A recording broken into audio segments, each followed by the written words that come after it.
Hello guys, so today we're gonna basically vlog about the, the accessories that I got. Very simple accessories. So let's start at the back. Let's open the trunk. So we got Halo Black trunk mattings. Yan, so Halo Black, pasensya na madumi guys kasi we're out of town now. And also the Halo Black. So this one guys, so the cover dito for the side trunk. So Halo Black rin guys. So it's nice. So the theme is Halo Black when it comes to mattings. All the way here at the side. So I put the ball here. Halo Black also. Then for the ilalim, guys, also Halo Black. So if I remove this, all this stuff, Halo Black rin yan guys. Basta Halo Black yan. Tanggalin ko to. Ah! There you go. Halo Black for the trunk under mats. So cover natin. There. Okay. So I got these jack stands for the Tesla. So kapag na-flatten tayo or we need to jack up the car for whatever reason, we have these jack stands. So I got this some mix store. And yeah, that's for the back guys, the trunk. So very basic. So Halo Black side trunk covers, the Halo Black underneath sa cover niya, and also dito sa trunk. So I like Halo Black guys. It's very simple and I love their logo. Okay, let's go at the back of the seats. So ngayon, because we folded the seats because we needed space for our bags. Tanggalin natin yung damit. So, I did also Halo Black also covers. Yan. Sa likod. Just to protect the, the back seat of the car. So, Halo Black rin siya. Then also, let's flip this first. And also, I got Halo Black, how do you call this? Cover sa likod. So, it's a mixture of carpet and rubber. Actually, you can remove this. If you do this, you can remove it. And magiging pure siya, rubber. So let's clip this back on. Yeah. So yan. So very nice naman, di ba? May carpet na rin. So it's not super slippery.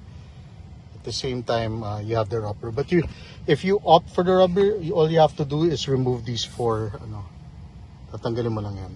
And it's, diba? Rubber na. So I got that Halo Black design there. And there you go. The Halo Black logo. Okay, let's put this back down. Because I have stuff here, guys.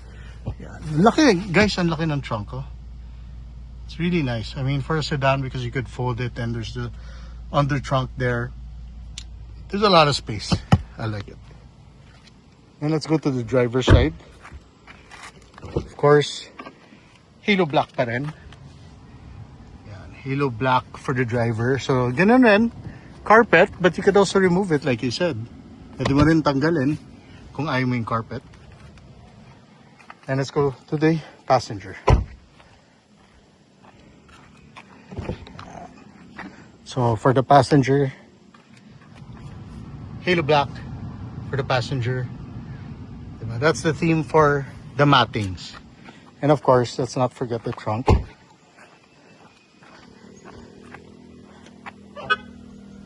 That's the trunk, guys. So, Halo Black for the trunk. Yan lang. This is the mat.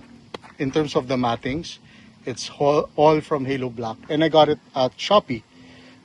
In a local shop. I forgot lang yung name ng shop, guys. I'll try to post it. And let's go inside. Actually, let's go. Let's go at the back. Let's go at the back part first. So dito guys, and I have a video of it. Lalagay ko na lang.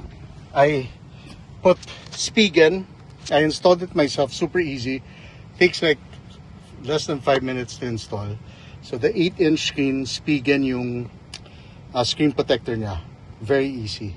So you could order that at Spigen USA or sa So what do you call this? Sa Lazada or sa Shopee, they have that. But then you could also get, you know, other screen protectors. But I think Spigen's pretty good because they're, you know, when it comes to the phones, diba, the cases and the screen protectors are pretty good. So all you have to do lang when you install yung lalagay mo lang to yung screen sa, I think, shot screen something. Nandito yan eh. I think ito yan. Yan, clean. Yan, screen cleaning mode. Then you just press this to exit, so it takes 3 seconds. And that's it.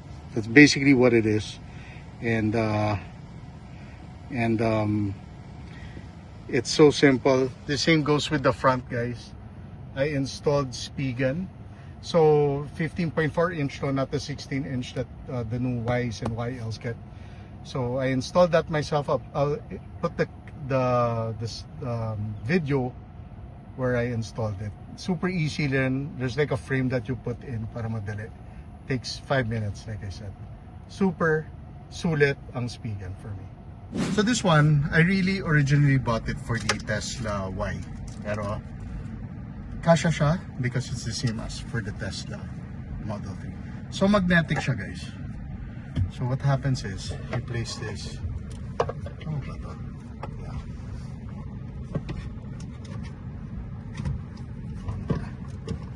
I can't see. There you go. Oh, ba? There. What's that for? Is it aligned, babe? Can you check? Yeah. So basic yun, kasi walang tray dito. O, diba? Walang tray. So, nilagay ko yung coins kanina, okay lang. Hindi naman. Keep your coin first. No, it's okay. I got a tray from Spigen also, guys. Just check na lang kung magkano to. I do have Lalim, one no? for coins, see? For later, I'll show you that. So this one, yun, malalim siya. Is it like this? Yes. So, diyan. Pwede mo itago. O, diba? Yan, for coins. Right? So that's rubberized. And also for this one. So this one. Let's see. What is this? Tama ba to? Wait, or ito yun? I think this is one. Hindi. No. This one looks Tama better. to. No. This is the right one. Because it's whiter. And you can slide Pwede mo it. itago. Okay, this one is for here. Yun. Tama. So this one is also Spigen. Yeah. So meron kang extra layer. It's good. No? Okay? Yeah. It's really perfect fit, Spigen. Yeah. Ganda, no? Spigen. Very good quality. They make also, for cell phones, diba? Spigen talaga is for like making cell phones. This one, I don't know what this is. Let's put this here. Then, I have this one, guys. So, it's a center console that goes here.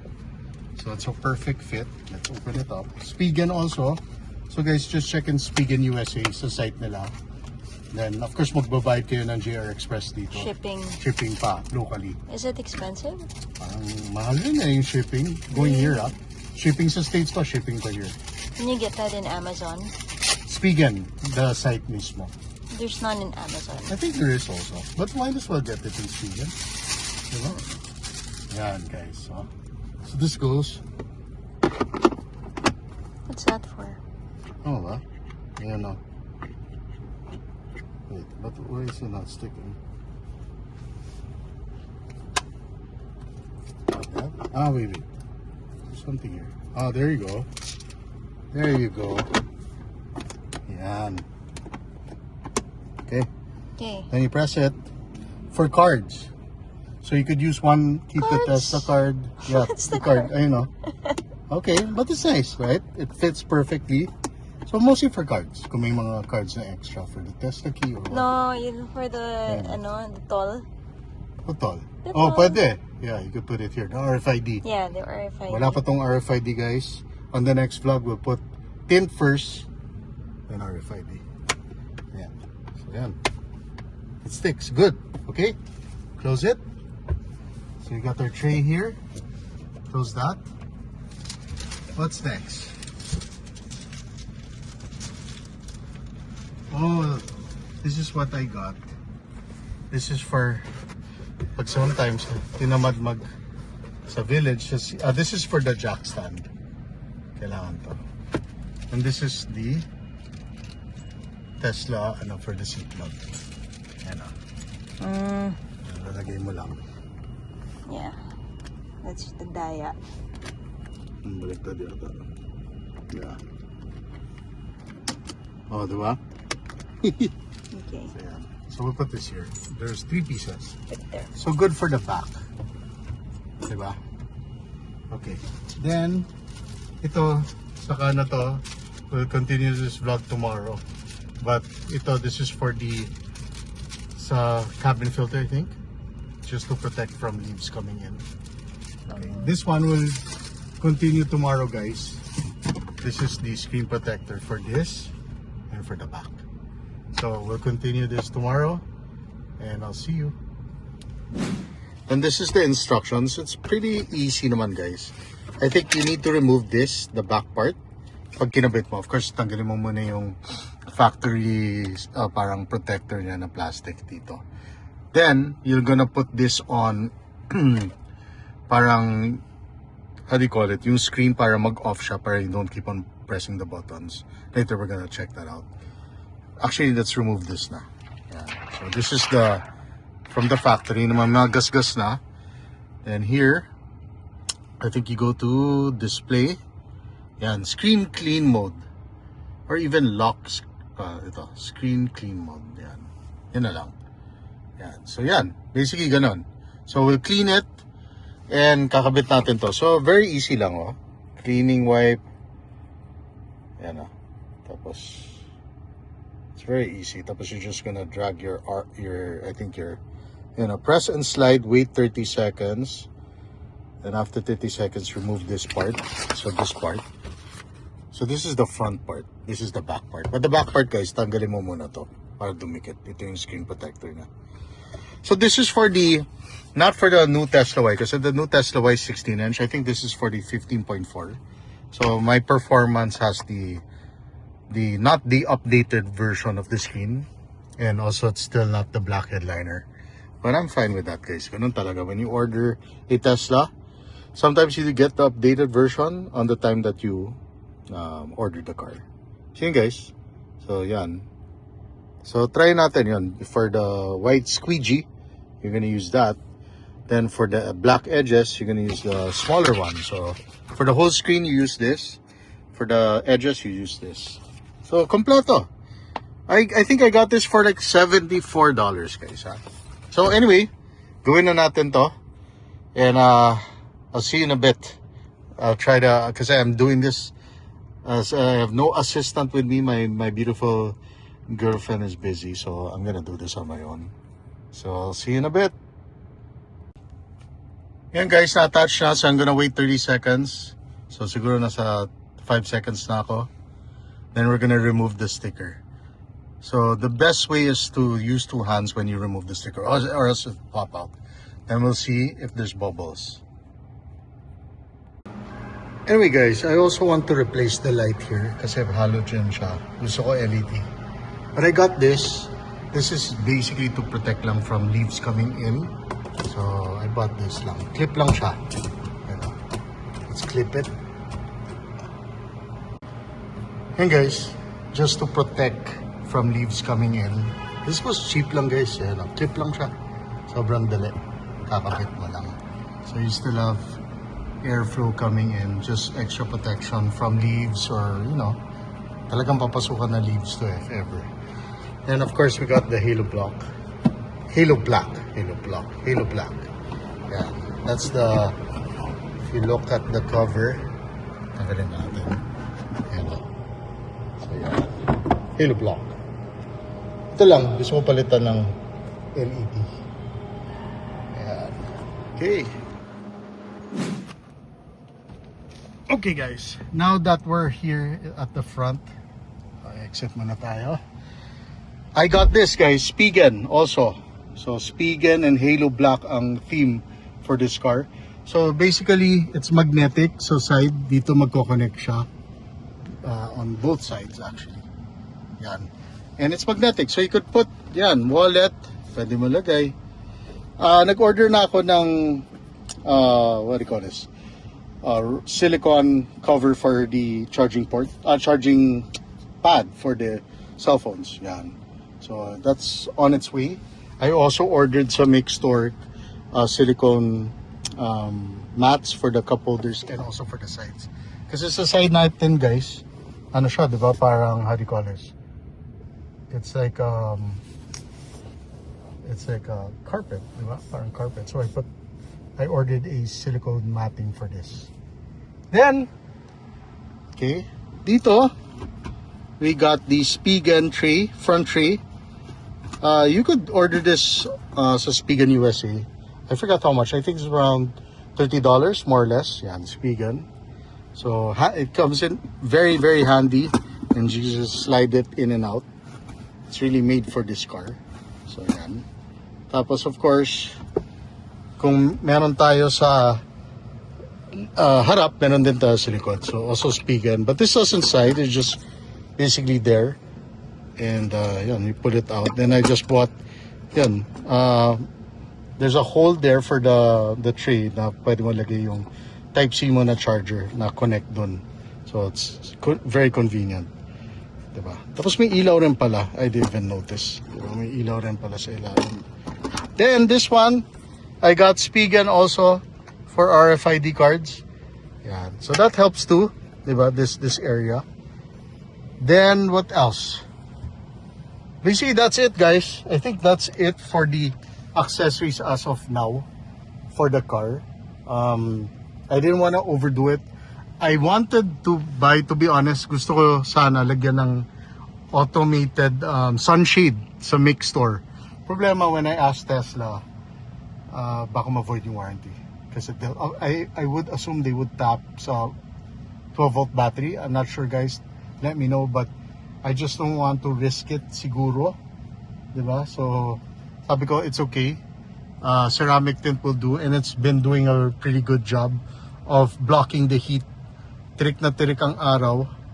And, you know, it's really hot. It's 30, actually, sometimes 30. Yesterday it was like 41. Now it's 30. It's a little bit cooler in Tagaytay now, but in Manila it goes 38 to 41. So, mainit talaga. So, I opt not to. And sayang rin eh, guys, you buy the Tesla to see this. And I'm okay with it, to be honest. A little heat comes through sa head. But the aircon of this car is really good. And so I have no problems, you know, having without the sunshade. Ceramic tint's fine with me. As of now. Tignan natin in a year. Let's see, guys. But for now, sakto it's summer. I can test it out. And for me, I'm not bothered by it. So that's the accessories that I put muna, and we'll see what I'll install, because I wanna, how do you call it, gusto ko minimal lang talaga. You could buy a lot of accessories. You could put a digital gauge here, you could change the steering wheel, ang daming pwedeng gawin. But because I got the performance, sabi ko, I think I'll keep it the way it is. I just put basically accessories that are functional, meaning yun nga, palagyan ng wallet, ng cards, loose change or whatever, and just to protect the material underneath, yung mga silicone matting and stuff. So yeah, in terms of accessories, ito muna, and I don't plan on adding anymore. The next vlogs will be about the performance of the car, road trips, how the car, you know, feels. Of course, this car is basically a new car. Wala pang 1,000 kilometers, so it has a long way to go, and I'll give you my honest opinions about the car itself. If it's worth, you know, the price that they're asking for. For me, to be honest, because I researched before, and all-wheel drive, dual motor, so much horsepower, too much torque, I think it's worth the money, to be honest with you. And I love the look of the car. I think they nailed it in terms of design, and that marine blue just, you know, makes it even nicer. So I'm happy with it, guys. So yun, guys, this is the vlog for the accessories, and let's get out of the car. Okay, Hulog ang wallet. So let's close it. And yeah, this is the 2026 Tesla Model 3 Performance. And to all the new Tesla owners of especially yung YL just got delivered recently. Congratulations to you. And for everybody who has a Tesla, I'm very happy. Actually, before I close this vlog, I was supercharging sa Uptown Mall. And I met a subscriber who has a Tesla Model 3, a white one. And he came up to me. Actually, I was in the car while the car was charging because supercharger only takes like 30 minutes, less than 30 minutes. And I just stayed in the car until it finished. And he knocked on my window and we talked for a while. We chatted, we talked and how happy he is with Tesla. And I think he has a shop that does PPF for the car. So I might do PPF soon. As of now, wag muna. I'm just enjoying the car. Maybe before I go to Baguio or Subic, papa PPF ko. But anyway, I'm happy with the car, happy with the community sa Facebook. Everybody was kind and sent a lot of nice comments when I did post the car on the Tesla Owners Club Philippines, I think. And yeah, thank you guys. And I'll see you in my next vlog. Take care.